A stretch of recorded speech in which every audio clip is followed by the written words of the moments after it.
ছোট বাচ্চাদেরকে বিশেষ করে মোবাইল ফোন বড়রা দিবেন না। আমাদের বাচ্চাগুলোকে আমরা শেষ করে ফেলছি ভাই, বিশ্বাস করে আমরা খুন করে ফেলছি। আমার একটা 3 বছরের বাচ্চা আছে আলহামদুলিল্লাহ। কই অনেক মা বাপ বলে মোবাইলে গেমস না দিলে, কার্টুন না দিলে পোলাপাইনে খায় না। কই আমাদের বাচ্চা তো ঠিকই খায়। পোলাপাইন না খাইলে না খাবে, তাও দেখাবেন না মোবাইল, কারণ মোবাইল দেখাইলে যে ক্ষতি হবে তার চাইতে না খাইলে ওর কম ক্ষতি হবে। ওর চোখ শেষ হবে, ওর মাথা শেষ হবে, ওর ইমান শেষ হবে, ওর চেতনা শেষ, সব দিক থেকে ধ্বংস হয়ে যাবে। পোলাপাইন এখন সব অটিস্টিক মার্কা, বেশিরভাগ প্রতিবন্ধী এবং ফার্মের মুরগির মতো দেখবেন এক একটা তুলতুলা হয়। এগুলা কোনো কাজের না। ওই মোবাইল দিয়ে এদেরকে শেষ করে ফেলছে, মোবাইল দিয়ে ধ্বংস করে ফেলছে। আপনি আপনার বাচ্চার হাতে মোবাইল তুলে দিচ্ছেন না, বিশ্বাস করুন আপনি আপনার বাচ্চার হাতে ছুরি দিয়ে দিচ্ছেন ও নিজেকে শেষ করার জন্য। এই জন্য নিয়ন্ত্রণ করবো তো ইনশাআল্লাহ। এখন বাচ্চাদেরকে মোবাইল থেকে যদি দূরে সরাইতে হয়, আগে নিজেরা মোবাইলের অপব্যবহার থামাইতে হবে। আপনি সারাদিন ভূতের মতো মোবাইল টিপবেন আর বাচ্চাকে বলবেন আব্বু মোবাইল টিপতে হয় না, বই পড়ো, কাজ হবে না। কারণ পোলাপায়েন যখন দেখবে যে কিরে মা সারাদিন টিপে, আব্বা সারাদিন টিপে, আমি টিপতে বলে না বই পড়ো, আমার আম্মা আব্বা এগুলো মনে হয় শত্রুতা করে আমাকে কোনো নেয়ামত থেকে বঞ্চিত রাখতে চাচ্ছে। এটা যদি নেয়ামতই না হতো তাহলে সারাদিন তারা টিপে কেন? বাচ্চারা দেখে শিখে বেশি, শুনে শিখে কম। তাদেরকে ওয়াজ করবেন কম, তাদের সামনে আমল করবেন বেশি। চেষ্টা করবো তো ইনশাআল্লাহ। আমারও আল্লাহ তাআলা ছোট বাচ্চা দিয়েছেন, বড় বাচ্চা দিয়েছেন। আমার 16-17 বছরের ছেলে আছে আলহামদুলিল্লাহ। আমার এই ছেলেকে আমি মোবাইল ফোন দেই নাই এখনো। 16-17 বছরের ছেলে প্রতিদিন মাদ্রাসায় যায়, ঢাকায় বাসা থেকে আসে।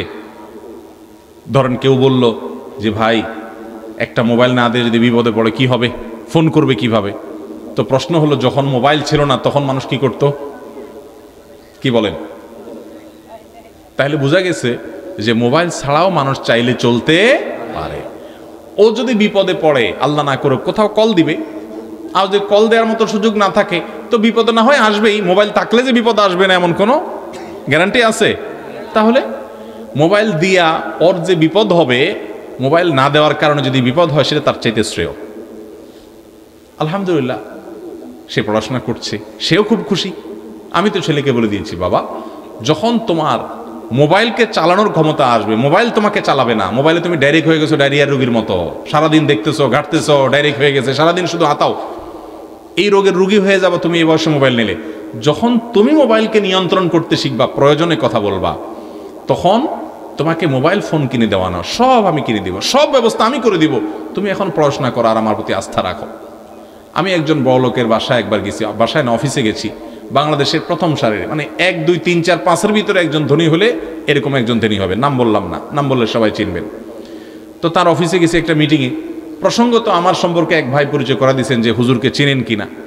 তিনি বললো না আমি চিনি না। তখন অবাক হয়ে গেছে ওই ভাইটা, কি ওনাকে চিনেন না কেমনে সম্ভব? আপনি এত বড় লোক মানুষ, নিশ্চয়ই সারাদিন আপনি নেট ঘাঁটাঘাঁটি করেন, এই হুজুরে চিনেন না কেমনে হলো? তখন উনি বললো ভাই সরি, আমার মোবাইলে ইউটিউব অ্যাপটাই নাই, ফেসবুক ইউটিউব এই অ্যাপগুলো আমার মোবাইলে নাই, এবং এগুলো আমি কখন, আমার কোনো ফেসবুক আইডিও নেই। তখন আমি চিন্তা করলাম এই লোক শত শত কোটি টাকার, হাজার হাজার কোটি টাকার মালিক হয়েছে, দেশের সেরা শীর্ষস্থানীয় ব্যবসায়ী যে হয়েছে, এর অন্যতম একটা কারণ হলো এটা যে ফালতু কাজ করার সময় তার নাই। এই সারাদিন ফেসবুক ইউটিউব টিপাটাপি করা যুবক পোলাপাইন দেখবেন এদের জীবনে কিচ্ছু করতে পারে না, এর রাস্তা রাস্তা ধ্বংস হয়ে যায়, মোবাইল শেষ করে ফেলে, ও টেরও পাচ্ছে না ওর পুরো জীবনটাকে শেষ করে ফেলতেছে। ঠিক না? ঠিক। একটা সময় আসবে আপনি মোবাইল ব্যবহার করবেন, নিয়ন্ত্রিত ব্যবহার। আমাদের আরো এক ভাই আছেন, আমি নাম বলবো না, যুবকরা, লক্ষ লক্ষ যুবকরা তাকে পছন্দ করে, ভালোবাসে। ইসলামের পথে তিনি এসেছেন, একসময় তিনি মুসলমান ছিলেন না। সে ভাই, ওনার ফেসবুক আইডিই নেই, কোনো আইডিই নেই, আইডি আছে সরি, মানে ফেসবুক অ্যাপই নেই ওনার মোবাইলে, এবং আইডি বেশিরভাগ ডিঅ্যাক্টিভ করা থাকে, কোনো অ্যাক্টিভিটিস নাই। তো আমি একবার জিজ্ঞেস করলাম ভাই তো তথ্য কি করেন? বলে ভাই তথ্য জানার জন্য ফেসবুক টিপা লাগে, এর চেয়ে বোগাস কথা আরেকটা নেই। কারণ যার ফেসবুক নাই সেও কিন্তু তথ্যটা ঠিকই নিতে পারে। আমাদের সময়গুলো সব শেষ করে ফেলে, বিশেষ করে বাচ্চাদের ব্যাপারে। আমি বাচ্চাদের কথা বলতেছিলাম। এই মোবাইল ফোনের ভার ব্যবহার করা দুনিয়াতে অনেক সহজ হতে পারে, এর ভার বহন করা দুনিয়াতে অনেক সহজ হতে পারে, আখেরাতে এর দায়ভার বহন করা অনেক কঠিন হতে পারে। মোবাইল দ্বারা সবচেয়ে বেশি অপরাধ যেটা হয়, সবচেয়ে বেশি হারাম যেটা হয়, স্মার্টফোনে হারাম জিনিস দেখা, নেটে হারাম হারাম বিভিন্ন নিষিদ্ধ বিভিন্ন বিবরণী সেগুলো আপনি পড়ছেন, বিভিন্ন বর্ণনা পড়ছেন, বিভিন্ন ভুইফোড় অনেকগুলো নিউজ পোর্টাল বের হয়েছে আজকাল যে শুধুমাত্র আজে বাজে নিউজ করা, একটা সহজ নিউজটাকেও এমন নোংরাভাবে উপস্থাপন করা, যুবকরা বাধ্য হয়ে ওইটাতে ক্লিক করে এবং মনে করে যে সেখানে রগরগে কোনো বর্ণনা আছে। ভাইরা আমার, এটাতে হারাম স্বাদ পাবেন, কিন্তু আপনার মনটাকে আরো অস্থির করে দিবে, আল্লাহ থেকে আপনি দূরে সরে যাবেন, আপনার ইমানই দুর্বলতা তৈরি হবে, তাকওয়া শেষ হবে। মোবাইল ফোনে সবচেয়ে বেশি অপরাধ হয় এই চোখের গুনাহ, সেটা পড়ে হোক হারাম কোনো কিছু, অথবা কোনো হারাম ভিডিও দেখে হোক, কোনো হারাম ফিল্ম দেখে হোক, কোনো অশ্লীল দৃশ্য দেখে হোক, কিংবা কোনো মিউজিক ইত্যাদি শুনে হোক। তো এই ধরনের বিষয়গুলো থেকে বেঁচে থাকা ফরজ। আপনার স্মার্টফোন যদি আপনাকে, অনেক যুবকরা আমাদের কাছে প্রশ্ন লেখেন, ভাই আমরা মাস্টারবেশনে আক্রান্ত, হস্তমৈথুনে অভ্যস্ত হয়ে গেছি, বাঁচতে পারি না। এর প্রধান কারণ হলো এই মোবাইল ফোন। আমি বলি যে আপনি মোবাইল ফোনটাকে, স্মার্টফোনটাকে চেঞ্জ করে ফেলেন, একটা বাটন ফোনে চলে যান, 6 মাস আপনি নিজের বিরুদ্ধে নিজে সংগ্রাম করেন, ইনশাআল্লাহ দেখবেন আপনার এই বদভ্যাস এমনি কি হয়ে গেছে, দূর হয়ে গেছে। সেই সাথে আরও যে পদক্ষেপ আছে বিয়ে শাদী করা, সেগুলো তো করবেনই। তাহলে ভাইরা আমার, মোবাইল দ্বারা সবচেয়ে বেশি পাপ হয় চোখের গুনাহ। আমার মোবাইলে আমি হারাম কিছু দেখব না। আমার ফেসবুকে যদি কোনো ফ্রেন্ডের, কোনো বন্ধুর লিস্টে থাকার কারণে খারাপ কিছু আসে, ওকে আনফ্রেন্ড করে দিব। কোনো পেজ থেকে খারাপ কিছু আসে, ওটাকে আনফলো করে দিব। কোনো নিউজ পোর্টাল থেকে বাজে কিছু আছে, ওইটাকে ব্লক করে দিব। কোনো গ্রুপে থাকার কারণে খারাপ কিছু আসে, ওই গ্রুপ থেকে লিভ নিয়ে নিব। সোজা কথা, আমি হারাম থেকে বাঁচার জন্য চেষ্টা করবো, কারণ আল্লাহ বলেছেন ওয়ালা তাকরাবুজ জিনা, জিনার কাছেও যেও না। যুবক ভাইরা আমার, আপনি আজকে একটা আর্টিকেল পড়বেন, খারাপ নোংরা একটা নিউজ পড়বেন, একটা মেয়েকে নিয়ে বাজেভাবে একটা নিউজ করেছে একটা বই কোনো প্রতিষ্ঠান কিংবা কোনো বড় মিডিয়া, আপনি সেটা আজকে পড়লেন। কালকে একটা ভিডিওতে একটা মেয়ের অঙ্গভঙ্গি, তার শরীরের বিভিন্ন অঙ্গ প্রত্যঙ্গ দেখলেন, হারাম মজা নিলেন। আপনি পরশু আরেকটা হয়তো আজে বাজে কোনো বাজে ভিডিও ক্লিপ দেখলেন, অশ্লীল কিছু দেখলেন, আপনার মনটা অস্থির হবে। আপনি চোখের জেনা থেকে মনের জেনায় চলে যাবেন, আপনি অনেক জেনায় চলে যাবেন। আপনার বৈবাহিক জীবন ধ্বংস হবে, ঈমান আমল ধ্বংস হবে, আপনি ইবাদতের স্বাদ থেকে বঞ্চিত হয়ে যাবেন।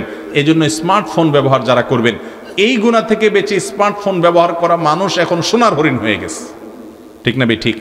আমরা যতগুলো পয়েন্ট বলছি, এর মধ্যে সবচেয়ে গুরুত্বপূর্ণ হলো এই পয়েন্টটা।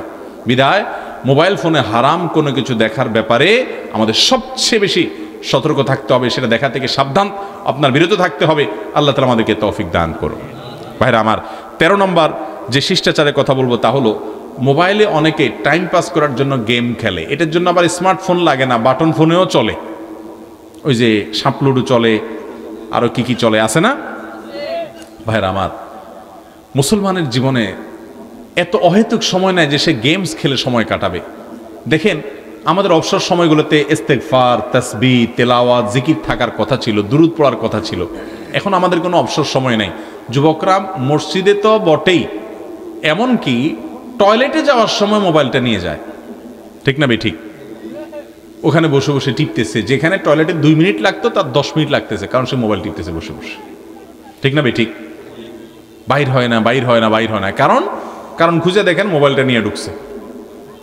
ভাইরা আমার, এই মোবাইল ফোন, এটাকে অনিয়ন্ত্রিত ব্যবহার করার কারণে এটা আমাদেরকে ব্যবহার করছে। অনেক যুবক দিনে অ্যাভারেজে 4-5 ঘন্টা মোবাইলের মধ্যে ডুব দিয়ে থাকে, স্ক্রল করছে করছে করছে। আমি সবসময় বলি, এই আঙ্গুলের আগাটা, এটা যদি ভালো করে কোনো আপনার সূক্ষ্ম যন্ত্র দিয়ে দেখা যাইতো, তাহলে দেখা যেত আমাদের এই যুবকদের আঙ্গুলের এই আগাটা ক্ষয় হয়ে গেছে, কারণ এত বেশি মোবাইলের গ্লাসের উপরে এটা ঘষছে যে মনে হয় আগাটা অনেকটা ক্ষয় হয়ে গেছে। এই যে স্ক্রল করছেন, কি কি খুঁজতেছেন আপনি নিজেও জানেন না কি খুঁজতেছেন, অযথা। ভাইরা আমার, আল্লাহ তাআলা আমাদের এই যৌবন সম্পর্কে, সময় সম্পর্কে জিজ্ঞাসাবাদ করবেন। এগুলো বিশ্বাস করেন, আপনার দুনিয়ারও কোনো কাজে আসবে না, দুনিয়ারও কোনো কাজে আসবে না, আখিরাতের কোনো কাজে তো আসবেই না। আপনি বলবেন আমি ইনফরমেশন জানতে চাই, আমি তথ্য সম্পর্কে সচেতন হতে চাই। যেই তথ্য আপনার জানা জরুরি, ওইটা আপনি স্ক্রল না করলেও জানবেন, আপনাকে কেউ না কেউ বলবে। অতএব তার জন্য মূল্যবান সময় নষ্ট করা যাবে